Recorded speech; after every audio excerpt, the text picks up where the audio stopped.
Өнгөрсөн баасан гарагт Чингис хааны үндэсний музейд чойном тулгасан ял 2 дахь бот номын нээлт боллоо. Нээлтэд чойномтой нэгэн үе мөр зэрэгцэн бүтээл зохиолоо туруулж байсан Хөдөлмөрийн Баатар зохиолч Яруу найрагч Галсан, ардын уран зохиолч Цоодол тэргүүтээ үе үеийн яруу найрагчид, уран бүтээлчид урлаг соёлын төлөөлөл оролцлоо.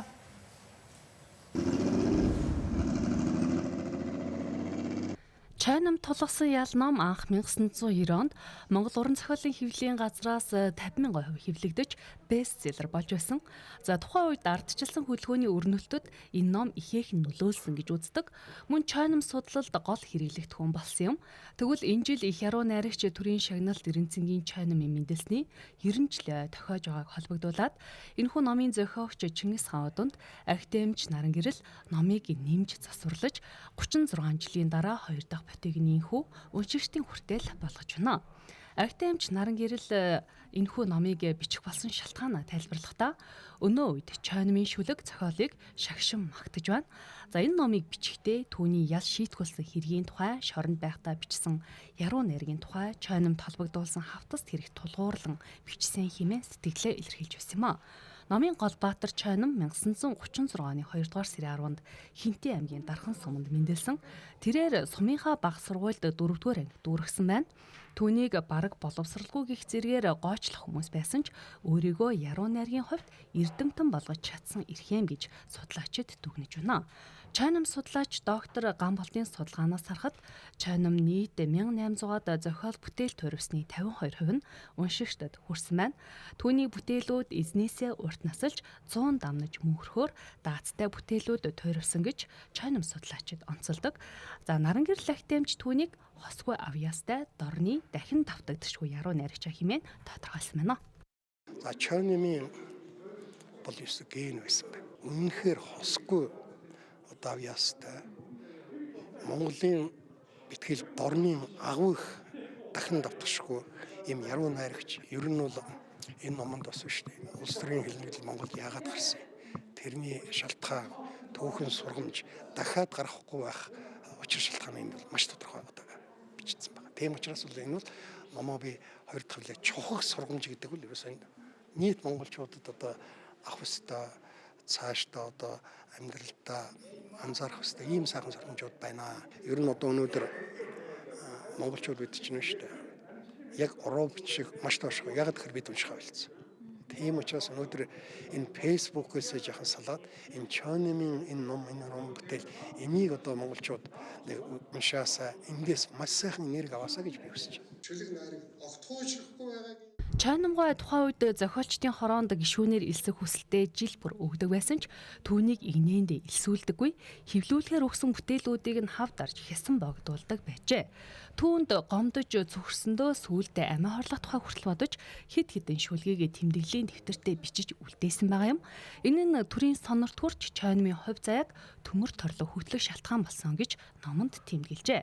Түүнийг бүгд найрамдах Монгол ард улсын эсрэг сурталчилгаа явуулсан, төрийн эсрэг онц хүнд гэмт хэрэгт холбогдуулан 4 жил хорж чанга тэглэмтэй засан хүмүүжүүлэх хөлбөрийн колонд ялыг идэлүүлсэн.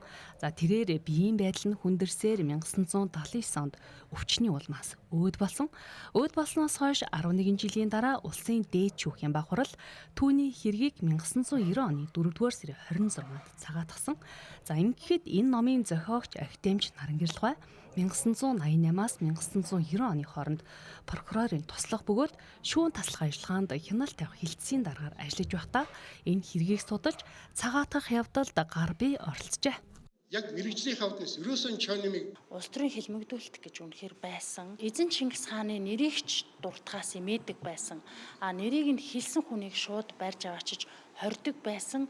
Тэр цаг үед одоо эзэн Чингис хааныхаа тухай шүлэг тэрлэж тэр шүлгээ олон нийтэд өөрийнхөө чадлаар түгээж явсан хүн нь бол чойном. Эрүүгийн хуулиас энэ улс төрийн хэлмэгдүүлэлтийн талаарх одоо зүйл заалтыг хасуулж чадсанараа энэ бол цагаан морин жилийн хувьсгалаас өмнө 1 жилийн өмнө хийгдсэн ажил болоод байна шүү дээ, тийм үү. Тэгэхээр энэ цаг үеэс эхлээд одоо монголчуудад одоо Монгол улсад Монголын ард түмэнд тэр ардчлалын уур амьсгал салхи бэлтгэл үе эхэлжээ гэдг нь харагдаж байна. Энэ зүйл залтууг эрэгүү хуулиас асуулж чадсанараа 1937-оос 39 онд 40-од онд өрнөж байсан тэр улс төрийн хилмигдүүлэлтийг монголчуудыг хэдэн мянгаар нь шилтэггүй хорж одоо амийг нь хороож цаазалж байсан тэр он жилүүдийг бид түүхийнхээ энэ хуудсан дээр үнэн бодитоор нь авч үлдэх тэр боломж бүрдсэн.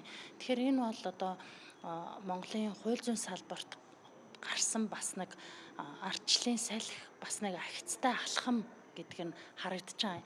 Чанам яруу найрагч гэхэд бол эрхчлөөний дуу хоолой, чөлөө сэтгэлгээ, одоо бие даасан одоо үзэл баримтлал, их оронч одоо үзэл гэдэг юм уу те. Энэ бүх зүйлийг бол маш одоо эр зоригтойгоор тунхаглажсэн, бүтээл бүхэндээ одоо дууржсэн ийм одоо уран бүтээлч байдаг. Тэгээ яа харахгүй ингээд түүхийг нь харахаар шүлэг зохиол бичснийхээ төлөө одоо шоронд хоригдсон ийм одоо бараг цор ганц уран бүтээлч байгаад байгаа. Тэгэхээр магадгүй энэ номыг унших юм бол яг одоо тухайн цаг үе нийгэм уран бүтээлчдийн одоо харилцаа, хандлага ямар байсныг одоо бас ингээ эргээд харахад сонирхолтой юм харьцууллуудыг бас хийж болох юм болов гэж бас хөвтө бодож байна. Асар олон сэхэтнүүд, асар одоо мундаг авиас бэлэгтэй хүмүүс бол хэлмэгдсэн тий. Энэ хэлмэгдсэн улсууд яг хөө тэгэл 90 онд Арсын улс шийдснээс хойш ингээл тодорхой хэмжээгээр цагаат тагдаал ингээл одоо ингээл нэг нэр нь үлдээл явж байгаа. Тэгвэл бол одоо яг юунаас болж хэлмэгдэв, юугийн цагаатгаад байгаа гэдэг нэг энэ ойлголтыг бол бид нар бас ард түмэнд илүү сайн өгөх хэрэгтэй гэж ингэж одоо бодож байгаа. Тэр зэрэг энэ үйл явдал бол дараагийн төрийн одоо үйл хэргийг одоо шийдвэр гаргаж байгаа, бодлогыг тодорхойлж байгаа, төрийн эрх хөрөгийг барьж байгаа хүмүүсийн талаас ач тэр өнөөдөр нийгэмшиж байгаа энэ одоо залуучуудын талаас ач тэр энэ бол дахин давтагдах ёсгүй. Чойномгой агуу их хүнийг амьдд нь танихгүй авсанд хийчгээ дуйлдаг ард түмэн маань хөөрхий гэж нэгэнтээ шүлгэлсэн байдаг. Номын зохиогчийн зүгээс хилмигдэлт гэдэг хүний нэг насны амьдралын чанарт ямар их сөргөөр нөлөөлдөг вэ гэдгийг энэ номноос ухаарч дахин давтахгүй тулд сургамж аваасай гэж хүссэн байна. Мөн академич Наран Гэрэлгой 1992 онд улсын хурлын гишүүн байхдаа үндсэн хууль заасан иргэн бүр итгэл үнэмшилтэй байх, үзэл бодлоо чөлөөтэй илэрхийлэх, хэвлэн нийтлэх эрх чөлөөтэй байна гэж заасныг удирдлага болгож эрүүгийн хуульд өөрчлөлт оруулсан. За ингэснээр хин нэгнийг бүтээлийнхэн төлөө мөрдөж мөшгөж улмаараа нийгмээс тусгаарлах эрх зүйг үндэсгүй болгосон байна.